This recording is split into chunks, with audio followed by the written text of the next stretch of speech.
안녕하세요. 어린이책 평론가 한미화입니다. 2020년 서울국제도서전 저작권센터가 코로나19 여파로 온라인으로 공간을 옮겼습니다. 매년 서울국제도서전에 해외 출판 관계자 여러분들이 참여하셔서 저작권 미팅도 했고 또 한국 도서에 대한 풍부한 소개도 받으셨잖아요. 애석하게도 올해는 온라인 공간으로 옮겨서 짧게라도 분야별로 도서 소개를 영상으로 준비했는데요. 저는 어린이 청소년 문화의 책을 소개하겠습니다. 먼저 한국 그림책 소개해 드리려고 하는데요. 한국 그림책은 정말 어린이에서 어른으로 독자가 마구 확장될 뿐만 아니라요. 다양한 소재, 스타일 이런 걸로 무장한 신인 작가들이 무섭게 등장하고 있습니다. 정말 놀랍게 성장하고 있는데요. 그래서 아시아권 뿐만 아니라 핀란드, 체코, 프랑스, 이탈리아 이런 북유럽이나 동유럽에서도 저작권 수출이 아주 활발한 그런 분야입니다. 2020년 출간된 책들 중에 주목할 만한 신인 작가가 펴낸 5권의 책 오늘 함께 보시겠습니다. 첫 번째 책입니다. 기차가 출발합니다 라는 책인데요. 신기하게 이건 아코디언 북입니다. 아코디언 북은 사실 작가라고 하면 누구나 한번, 그림책 작가라고 하면 누구나 한번 도전해 볼 만한 그런 형식을 가진 책이죠. 자, 그런데 이게 좀 어렵습니다. 왜냐하면 낱장으로 볼 때도 충분히 책이어야 하는데 이걸 쭉 펼쳤을 때도 굉장히 책으로서 매끄럽게 전개가 되어야 하기 때문에 작가들이 도전하기 쉽지 않은 그런 분야입니다. 자, 그런데 이 기차가 출발합니다의 정호선 작가는 기차를 소재로 잡았어요. 기차는 길잖아요. 아코디언 북에는 정말 제격이라고 할 수 있죠. 자, 7744 기차가 역에 도착합니다. 그리고 책을 펼치면요, 역에 여러 가지 모습들이 보입니다. 처음에 매점을 지키는 여우가 등장하고요. 이어서 매표소에는 나무늘보가 보이고요. 그리고 또 페이지를 넘기면 기차역에서 연인을 기다리는 고릴라도 보입니다. 이렇게 아코디언 북 속에 기차역의 모든 풍경이 담겨져 있습니다. 자, 뿐만 아니라 기차에 사람들이 타고 있을 거 아니에요. 이 사람들에게는 사연이 있는데 그 등장인물의 이야기가 커버에 소개되어 있습니다. 그걸 읽고 이 그림책을 보시면 훨씬 풍부하게 책을 보실 수 있습니다. 마지막으로 제가 이 그림책 보고 놀란 거 한 가지만 말씀드릴게요. 아코디언 북은요, 앞면은 어떻게든 좀 만들 수 있어요. 그런데 뒷면까지 이야기가 이어지게 만들기 참 어렵거든요. 그런데 이 책은 놀랍게도 그걸 해냈습니다. 어떤 내용인지는 혹시 관심 있으신 분들 직접 이 책을 한번 만나서 확인해 보시길 부탁드립니다. 자, 두 번째로 제가 소개할 책입니다. 나의 구석이라는 조호 작가의 책인데요.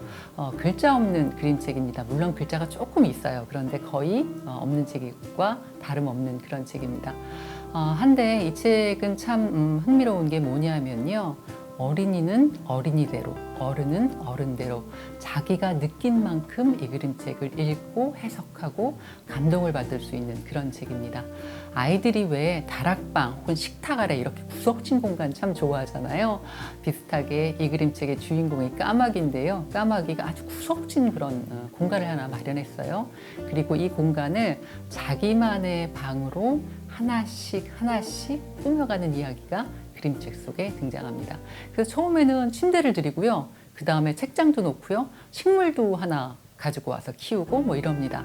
그러더니 나중엔 어떻게 됐냐면요. 벽에 그림도 그리고요. 뿐만 아니라 창문을 내고 이웃들과 인사를 하게 되옵니다. 제가 이렇게 간단한 이야기 드린 것에서 짐작하실 수 있겠지만 이건 자기만의 방을 만드는 이야기에서요. 자기의 인식을 세계로 확장해가는 그런 이야기로 여러분들께서 살피실 수 있는 그런 책입니다.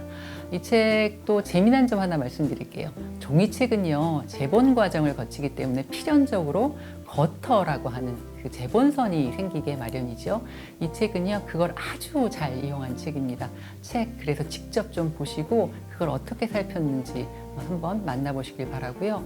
또 별로 그닥 뭐 아주 드라마틱한 사건이 없다 싶지만 작가가 아주 세세하게 그 방이 변하는 모습을 그림에 담아냈어요. 재밌는 게 창문 공사할 때 가구에 비닐 같은 걸 덮어놓는 모습도 그림 속에서 표현되어 있는데요. 이런 작은 디테일도 한번 만나보시기 부탁드립니다. 자, 세 번째로 소개해드릴 책입니다. 여름 맛이라는 책입니다. 여름 좋아하시는 분들 참 많죠? 왜 여름 좋으세요? 제가 이렇게 묻는다면 어떤 생각 떠오르실까요? 여름 맛이라는 그림책은 바로 이런 우리들의 생각을 시각적으로 펼쳐놓은 그런 그림책입니다.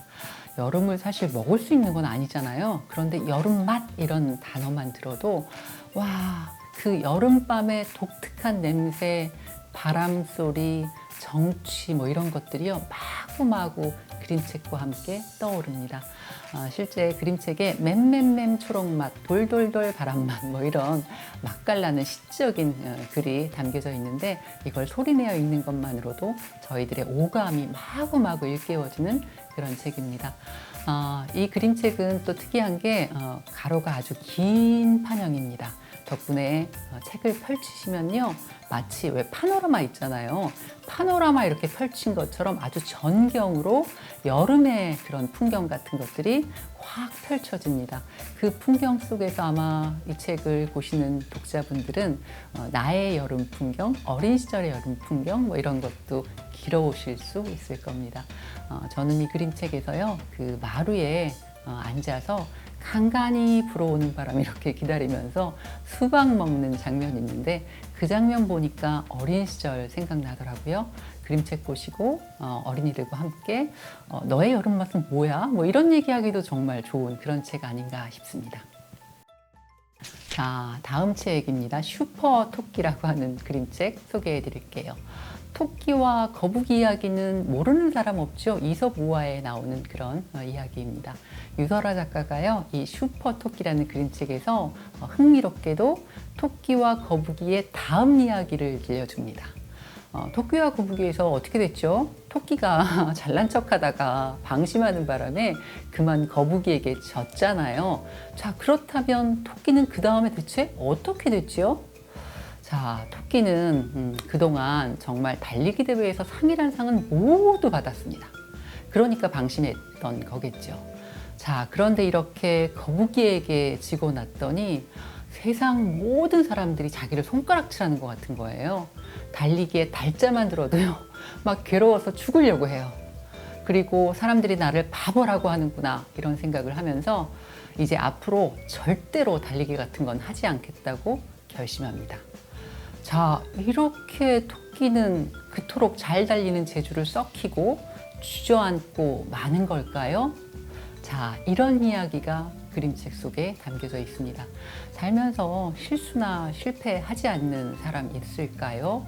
하지만 한 번 실패, 한 번 실수해도 사실 우리 토끼처럼 그렇게 절망하면서 모든 걸 포기하고 싶을 때 많죠. 그리고 실제로 포기하는 사람도 있고요.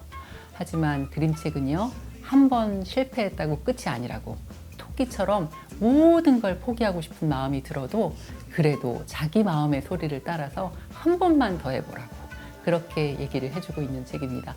아주 익살스러운 만화풍 그림으로 토끼의 뒷얘기를 들려주는데요. 흥미롭게 읽으실 수 있을 겁니다. 자, 다음 책입니다. 나는 귀신이라고 하는 책입니다. 고종순 작가는 그 자전적인 이야기를 아주 상징적으로 권투 이야기로 담아낸 책이에요. 가드를 올리고라는 책으로 깊은 인상을 우리들에게 남긴 그런 작가입니다. 이번에 나는 귀신이라고 하는 그림책을 선사했는데요. 이 그림책은 역시 고종순 작가의 특징만큼이나 아주 글은 간결하지만 그림은 마치 영화 같은 그런 이야기를 저희들에게 들려주고 있습니다. 어떤 집단이든 약한 사람이 있기 마련이거든요. 그런데 그 약한 사람을 때로 나머지 사람들이 마치 존재하지 않는 것처럼 보이지 않는 것처럼 취급할 때가 있습니다. 그런 나쁜 사람들이 있어? 하지만 예를 들면 부모님들도 때로는 아이들이 보이지 않는 것처럼 그렇게 취급하실 때가 있지요. 그리고 또 아이들 사이에서는 왜 왕따 같은 것도 있잖아요. 친구들이 또 그렇게 할 때도 있죠. 이 그림책 속의 주인공 아이는 그래서요, 정말 궁금한 거예요. 부모님은 내가 보이지 않는 거야? 친구들은 정말로 내가 보이지 않는 거야? 그래서 날 마치 없는 사람 취급하는 거야? 그런 생각을 하게 됩니다. 그림책은요, 크레파스, 색연필, 물감, 연필 이런 걸 이용해서 아주 독특한 색감과 질감을 가지고 있고요. 또 연필로 막 삐뚤삐뚤 그린 연필선이 그대로 드러나 있는데 마치 이 아이의 마음을 전해주는 것만 같습니다. 자, 그런데 이렇게 외롭기만 한 아이에게 어느 날 친구가 다가옵니다. 그런데 이 친구가 참 묘해요. 아이 눈에만 보이는 친구입니다. 책 속에서는 이 친구가 일종의 귀신 친구로 표현되기도 하는데요. 이건 공식적인 용어가 있습니다. 상상 친구라고 하죠.